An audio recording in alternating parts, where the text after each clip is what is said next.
Hello ළමයි කොහොමද ඔයාලට? ඉතින් මම හිතනවා හැමෝම හොඳින් ඇති කියලා.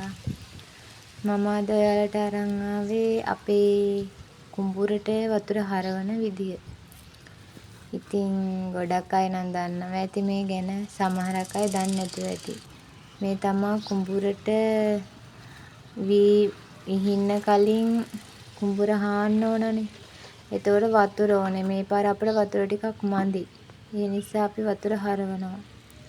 වතුර හැරෙව්වට පස්සේ හාලා තමා වී වපුරන්නේ.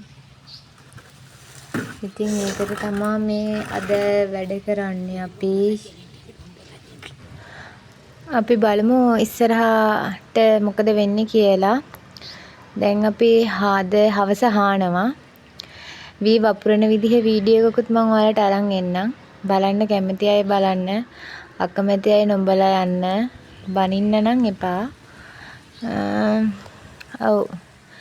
ගම්වල ඉතින් ගොඩක් මිනිස්සු මෙහෙම තමයි ජීවත් වෙන්නේ ගොවිතැන් කරලා.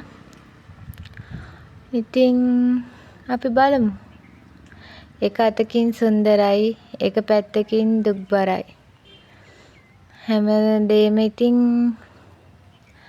මැදිහත් සිතින් දරාගෙන ඉදිරියට යමුනේ.